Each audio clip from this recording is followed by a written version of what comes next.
কথা দিচ্ছি যে আপনারা দল গুছিয়ে নেন, আপনাদের দলকে তো একটু ব্যান করান। আর এই ব্যান করাটা একটা দলের ব্যান করা আনলেস অবিলম্বে অন্তর্বর্তীকালীন সরকারের স্বরাষ্ট্র উপদেষ্টা সাখাওয়াত হোসেনের পদত্যাগ চাইলেন বিএনপির আন্তর্জাতিক বিষয়ক কমিটির সদস্য ইশরাক হোসেন।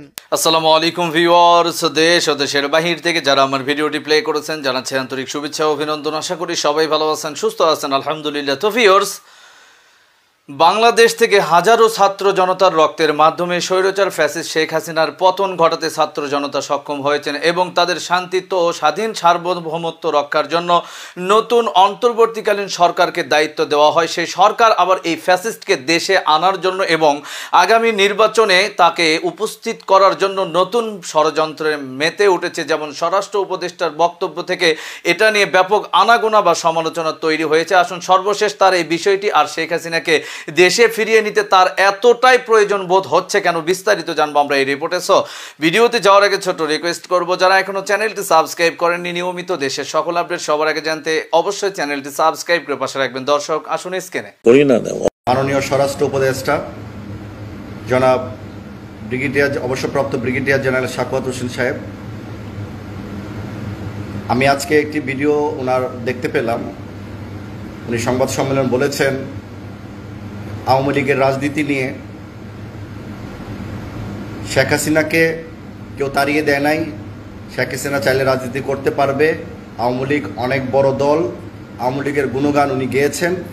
ওনার বোঝা উচিত ছিল কোন সময় আওয়ামী লীগের গুণাগুণ গাওয়াটা উত্তম।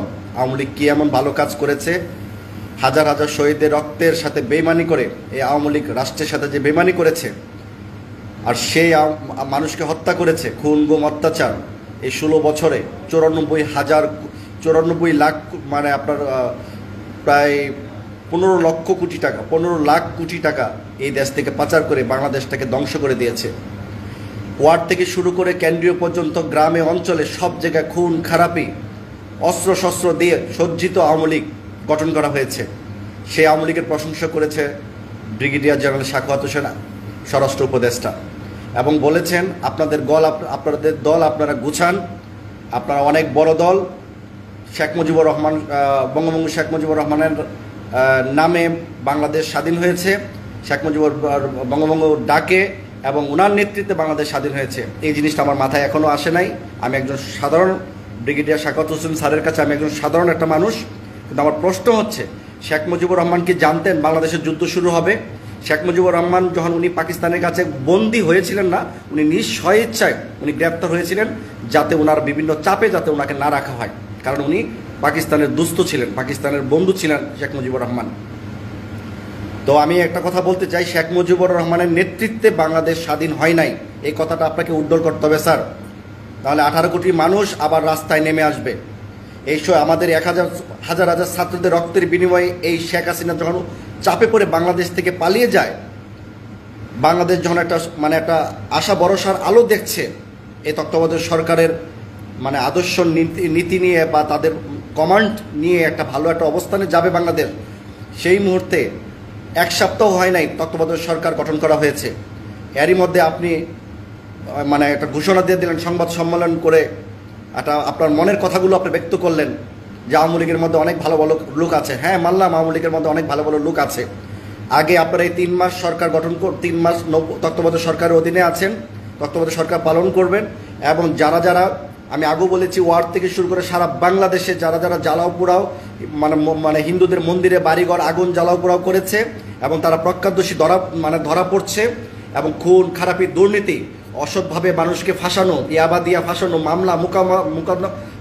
মামলা মোকাম্মা দিয়ে আপনার বিরোধী দল নেতাকর্মীদেরকে ফাঁসানো, এই ধরনের রাষ্ট্রদ্রোহী অন্যায় বা দেশদ্রোহী অন্যায় যারা করেছে তাদেরকে দ্রুত আইনের আওতায় আনা হোক। আর শেখ হাসিনা রাজনীতি করতে পারবে কি পারবে না সেটা বাংলাদেশের জনগণ ঠিক করবে, কখন কি করতে হবে। সারা বাংলাদেশের মানুষের একটাই আক্ষেপ, একটাই আশা, শেখ হাসিনা রাজনীতি থেকে দূরে সরে যেতে হবে, আওয়ামী লীগের নিবন্ধন বাতিল করতে হবে, আওয়ামী লীগ রাজনীতিতে নিষিদ্ধ করতে হবে। আপনি এখন ভোট নেন যে আওয়ামী লীগের পক্ষে কতগুলো মানুষ আছে। আমরাও চাই আওয়ামী লীগ রাজনীতি করুক, আওয়ামী লীগের তো কোনো দোষ নাই, দোষ থাকতে পারে তাদের ব্যক্তিত্বের, কিন্তু আওয়ামী লীগের যে বদনামগুলো কামাই করেছে এই 16-17 বছরে পুলিশ দিয়ে অন্যায় অবিচার করে, নাহলে আজকে পুলিশ কিন্তু ডিউটি তারা বন্ধ করতো না। তারাও জানে তাদেরকে দিয়ে কত বড় অপব্যবহার করা হয়েছে। আপনারা ভুলে গেছেন যে আয়নাগরে কত হাজার হাজার নিরহ মানুষকে খুন গুম করে মানুষকে হত্যা করেছে, কত কষ্ট দিয়ে নির্বিচারে তাদেরকে হত্যা করেছে এই আওয়ামী লীগ হাইনা সরকার। বিএনপির কেন্দ্রীয় নেতা সাংগঠনিক সম্পাদক সাবেক এমপি ইলিয়াস হোসেন, আপনারা দেখেছেন অলরেডি নিউজ এসে গেছে, তাকে সাগরের মধ্যে নিয়ে তার মুখের মধ্যে পলিথিন বেঁধে পেট ছিঁড়ে তাকে সাগরে পাথর সাথে বেঁধে ফেলে দিয়েছে। কত বড় মর্মান্তিকভাবে তাকে মৃত্যুটা গ্রহণ করেছে। এই ধরনের মৃত্যু কি সরকার সরাসরি দিতে পারে? এই ধরনের হত্যা কি সরকার হস্তক্ষেপ করতে পারে? তাহলে কি সরকারের বিচার হওয়া উচিত নয় কি? যারা ওই র্যাবে ছিলেন, যারা ওই ডিজিএফআইতে ছিলেন, গোয়েন্দা সংস্থায় যারা এই ধরনের কাজের সাথে যুক্ত, তারা কি আইনের আওতায় আসা উচিত নয়? প্রিয় দেশবাসী, সবাই লাইভটা শেয়ার করুন। কারণ তত্ত্বাবধায়ক সরকার আসতে না আসতেই তারা একটা দলকে ইন্ডিকেট করে আওয়ামী লীগের যে কথাগুলো বলেছেন, যে আওয়ামী লীগের রাজনীতি অনেক বড় রাজনীতি দল, বাংলাদেশের সবচেয়ে রাজনীতি বড় দল হচ্ছে বিএনপি। বাংলাদেশের শতকরা 90% এই বিএনপিকে মানুষ জনগণকে ভালোবাসে। শতকরা 2 কোটি প্রবাসীদের মধ্যে 90% লোক বিএনপিকে পছন্দ করে। আওয়ামী লীগের দুঃশাসন দেখে মানুষ অধিষ্ঠিত হয়ে গেছে। আজ থেকে 15 বছর 20 বছর যাবৎ আওয়ামী লীগের রাজনীতি দেখতে দেখতে ছোট ছোট পোলাপান শুধু দেখছেন শুধু আওয়ামী লীগের দুঃশাসন, আওয়ামী লীগের অত্যাচার, নির্মমতা দেখেছে। আওয়ামী লীগের কোনো ভালো গুণ দেখে নাই। বিদেশ থেকে ঋণ করে নিয়ে এসে বাংলাদেশকে উন্নয়নমূলক কাজ করেছে বিদেশিদেরকে দেখানোর জন্য যে আমি বাংলাদেশকে উন্নয়ন করছি, কিন্তু দেশের মানুষকে কোন পর্যায়ে নিয়ে গেছে এটা কি আপনি দেখেন নাই? ব্রিগেডিয়ার সাখাওয়াত স্যার, আমি আপনাকে বলছি অনুগ্রহ করে এই ধরনের কথা পুনরায় না বলার জন্য বিনীতভাবে অনুরোধ জানাচ্ছি। আপনি একজন তত্ত্বাবধায়ক সরকারের স্বরাষ্ট্র উপদেষ্টা, আপনার উপরে বিশাল দায়িত্ব আছে। আর পুলিশ বাহিনীকে এখন আপনি কন্ট্রোল করবেন, দেশ এবং জনগণের স্বার্থে কাজ করো। আমি ব্যক্তিগতভাবেও আমি কখনোই চাই না কোনো পুলিশ বাহিনী কোনো রাজনীতির সাথে সম্পৃক্ত থাকুক, এবং রাজনীতির ছোট ছোট চেলাপেলাদের অর্ডার মতো, রাজনীতির চেলাদের অর্ডারের মতো পুলিশ বাহিনী তাদের সাথে সঙ্গ দিয়ে বিরোধী দলের নেতাকর্মীকে তাদের ক্ষতি করুক, এটা আমরা চাই না। 28 অক্টোবর 2023 বিএনপি এক দফা সমাবেশের মধ্যে পুলিশ বাহিনী কিভাবে একতরফাভাবে বিভিন্ন ছাদের মধ্যে পুলিশ হেডকোয়ার্টার উপর থেকে কিভাবে নির্বিচারে গুলি করে মানুষকে হত্যা করেছে, সেগুলো কি আপনারা দেখেন নাই? সারা দেশ কি দেখে নাই? দেখেছে। এইবারও ছাত্রছাত্রী আন্দোলনের সংগ্রামের সময় আওয়ামী লীগের লোকেরা সরাসরি অস্ত্র দিয়ে, রান্দাও দিয়ে সরাসরি ডাইরেক্ট গুলি করে ছাত্রদেরকে হত্যা করেছে। সেই বিচার না হওয়া পর্যন্ত আওয়ামী লীগ কিভাবে রাজনীতি করে? আওয়ামী লীগের নেতাকর্মীরা কিভাবে রাজনীতি করে? আজকে যদি আওয়ামী লীগের লোকেরা যদি ভালো থাকতেন, তাহলে আজকে তারা দেশ থেকে পালিয়ে যাইতেন না, তাহলে আজকে এলাকা থেকে পালিয়ে যাইতেন না, তারা বুক ফুলিয়ে বাংলাদেশে বসবাস করতেন যে আমরা মানুষের কোনো ক্ষয়ক্ষতি করি নাই। আজকে আওয়ামী লীগের যদি পলায়ন মানে তারা স্বীকারোক্তি, তারা দোষী এবং তারা মানুষের ক্ষয়ক্ষতি করেছে, সেটা আপনারা জেনে গেছেন। তো অতএব আওয়ামী লীগের রাজনীতি করার আগে, আওয়ামী লীগের রাজনীতি স্বীকৃতি দেওয়ার আগে অবশ্যই আওয়ামী লীগের বিচারের আওতায় আনতে হবে। আয়নাগর থেকে শুরু করে নিরহ ছাত্রছাত্রীদেরকে গুলি করে হত্যা, তাদেরকে গণকবর দিয়ে হত্যা, এবং বিভিন্ন নেতাকর্মীদের রাজনৈতিকভাবে ফাঁসানো, এবং পুলিশ বাহিনী দিয়ে, র্যাব বাহিনী দিয়ে, গোয়েন্দা সংস্থা দিয়ে যেভাবে ডিআইজি হারুন যে ক্ষতি করেছে বিভিন্ন নেতাকর্মীদেরকে, সমস্ত ইনভেস্টিগেশন করে তারপরে আওয়ামী লীগের রাজনীতিতে স্বীকৃতি দিতে হবে। আওয়ামী লীগ রাজনীতি করতে পারবে কি পারবে না সেটা জনগণ নির্বাচিত করবে। আপনি যে কথা বলেছেন স্বরাষ্ট্র উপদেষ্টা জনাব brigadier general Sakhawat Hossain sir, আপনি এই কথাতে বাংলাদেশে আবার দ্বিতীয় যুদ্ধ বা বাংলাদেশের গৃহযুদ্ধ বা আবারও একটা আন্দোলন সংগ্রাম হওয়ার সম্ভাবনা আমরা দেখছি। তাই বাংলাদেশটাকে শান্তি শৃঙ্খলা বজায় রাখুন। আমাদের আমাদের শিক্ষার্থীরা অনেক কষ্ট করে আন্দোলন সংগ্রাম জয় হয়েছে, এবং সারা বাংলাদেশটাকে যেভাবে সুসজ্জিত করছে, সারা বাংলাদেশটাকে পরিষ্কার করছে, এখানের মধ্যে আর লুংরামি করার কোনো সুযোগ আওয়ামী লীগকে দেওয়া আমি মনে করি যুক্তিযুক্ত না। দর্শক, স্ক্রিনে আমরা সে সম্পর্কে বিস্তারিত জানলাম। এ বিষয়ে আপনাদের মতামত কমেন্টে জানান, কেউ ভিডিওটি স্কিপ করবেন না। স্বৈরাচার সরকার শেখ হাসিনা ভারতে যাওয়ার পর ভারতেও কিন্তু নানা ধরনের উত্তেজনা ভাব তৈরি হয়েছে এবং অনেক ক্ষয়ক্ষতির সম্মুখীন, আলোচনা সমালোচনার জন্ম তিনি নিয়েছেন। এই ব্যক্তিকে আবারও যে বাংলাদেশটাকে ধ্বংস করে চূর্ণ বিচূর্ণ করে মানুষকে নির্যাতন, আয়নাঘর কষ্ট দিতে দিতে আইন ধ্বংস করে, গণতন্ত্র ধ্বংস করে, তাকে আবারও গণতন্ত্রের মাঠে ফিরিয়ে আনার মূল উদ্দেশ্যটাও এই অন্তর্বর্তীকালীন সরকারের কি হতে যাচ্ছে, আসুন বিস্তারিত দেখবো এই রিপোর্টে। এই সরকারের অন্যতম প্রধান কাজ হচ্ছে গত সরকারের স্বৈরাচারী ব্যবস্থার কমান্ড স্ট্রাকচারের সবচেয়ে উপরে যিনি ছিলেন, যার নাম শেখ হাসিনা, তার বিরুদ্ধে মানবতার বিরুদ্ধে অপরাধের মামলা করা উচিত ফার্স্ট অ্যান্ড ফরমোস্ট। গত 10 বছরের কথা আপনি বাদই দিন, আন্তর্জাতিকভাবে স্বীকৃত আইন অনুযায়ী রোম স্ট্যাটিউটে স্বাক্ষর করা দেশের অংশ হিসেবে তার যেই আর্টিকেল 7 আছে, সেখানে যে সমস্ত অভিযোগের কথা বলা হয়েছে, জুলাই মাসে 14 তারিখের পরে শেখ হাসিনার নেতৃত্বাধীন সরকার সেগুলোর প্রত্যেকটা করেছে। অতএব ফৌজদারি মামলা ইত্যাদি যাই করুন, মানবতার বিরুদ্ধে অপরাধের অভিযোগে শেখ হাসিনার বিরুদ্ধে মামলা করাটা এই সরকারের একেবারে জরুরি ইম্পারেটিভ বিষয়ে পরিণত হয়েছে অবিলম্বে।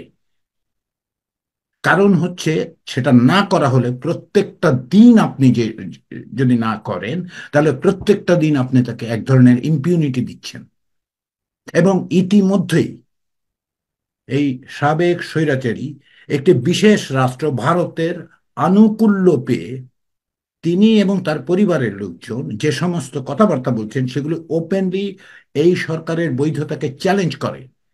যার অর্থ হচ্ছে যে অন্য অন্য কিছু সবই বাদ দিন, যে 500-র বেশি মানুষকে হত্যা করা হয়েছে, তাদের রক্তের সঙ্গে বিশ্বাসঘাতকতা করা হবে।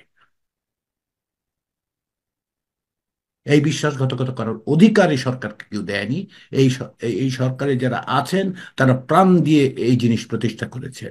আমি এই কারণে বললাম, যদি বাংলাদেশের বর্তমান সরকার যদি এটা করতে নাও পারতে পারে, তাহলে ইফতেখার ভাই জাতিসংঘের সাহায্যের কথা বলেছেন, সেটা একটা পথ হতে পারে। আরেকটা হতে পারে কি জানেন, সেটা হচ্ছে ইন্টারন্যাশনাল ক্রিমিনাল কোর্টে যাওয়া। ইন্টারন্যাশনাল ক্রিমিনাল কোর্টে রেফার করার জন্য যেটা দরকার হয়, সেটা হচ্ছে যে যে কোনো সময় আইসিসি সেটা টেক আপ করতে পারে যখন আনউইলিং অর আনএবল একটা রাষ্ট্র।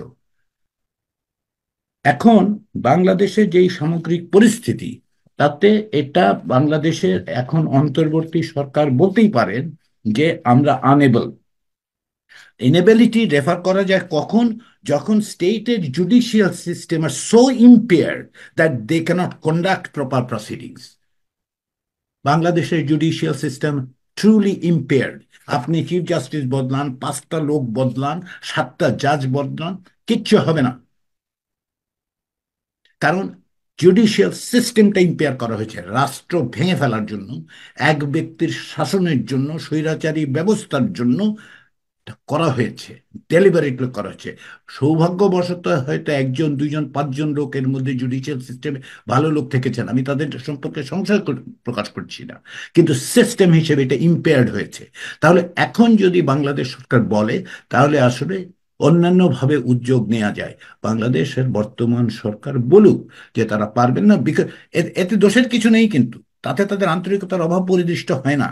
এটা তো স্পষ্ট হয় যে গত 15 বছর ধরে স্বৈরাচারী ব্যবস্থার কারণে, জুডিশিয়াল সিস্টেমটা ইম্পেয়ার করে দেওয়ার কারণে আন্তরিকতা সত্ত্বেও আমরা পারবো না। তাহলে এটা সরাসরিভাবে আইসিসিতে যাওয়ার জন্য বিভিন্ন রকম উদ্যোগ নেওয়া যায়। এটা সিভিল সোসাইটি থেকে উদ্যোগ নেওয়া যায়, কারণ যে কোনো কেউ ক্রাইমস এগেনস্ট হিউম্যানিটির জন্য আইসিসির কাছে যেতে পারেন। তাহলে আসুন সেটা আমরা খুব স্পষ্ট করে সিদ্ধান্ত নিই। আমি মনে করি যে যারা, তৃতীয় বিষয়, যারা হত্যাকাণ্ডের নির্দেশ দিয়েছেন এবং যেগুলো প্রকাশ্যে এই সমস্ত নির্দেশ দেওয়া হয়েছে, আমি 3টা নাম বলি আপনাদেরকে, আপনারা চাইলে পত্রিকাগুলো দেখতে পারেন। এর মধ্যে একজন হচ্ছেন ওবায়দুল কাদের, একজন হচ্ছেন আসাদুজ্জামান কামাল, আরেকজন হচ্ছেন আনিসুল হক। এদের দুইজনের ব্যাপারে যুক্তরাষ্ট্রের 6জন কংগ্রেসম্যান ইতিমধ্যেই পররাষ্ট্রমন্ত্রী এবং ডিপার্টমেন্ট অফ ট্রেজারির কাছে স্যাংশন ইম্পোজ করার কথা বলেছেন, এই যুক্তিতে যে আনআর্মড পিপলের উপর শুট অ্যাট সাইট এর অর্ডার দেওয়া হয়েছে। This is a violation of gross human rights. এই ভিত্তিতে যদি যুক্তরাষ্ট্রের 6জন কংগ্রেসম্যান এটা বুঝতে পারেন, আমার মনে হয় না যে বাংলাদেশের আইন আদালতের সঙ্গে সংশ্লিষ্ট যারা আছেন তারা বুঝতে পারছেন না। দর্শক স্ক্রিনে আমরা সে সম্পর্কে বিস্তারিত জানলাম। এ বিষয়ে আপনাদের মতামত কমেন্টে জানান। সো আজকের ভিডিও এই পর্যন্ত। ভালো লাগলে লাইক অ্যান্ড কমেন্ট করবেন এবং দেশের সকল আপডেট সবার আগে জানতে অবশ্যই চ্যানেলটি সাবস্ক্রাইব করে পাশে রাখবেন। দেখা হবে পরবর্তী ভিডিওতে ইনশাআল্লাহ। আসসালামু আলাইকুম ওয়া রাহমাতুল্লাহ।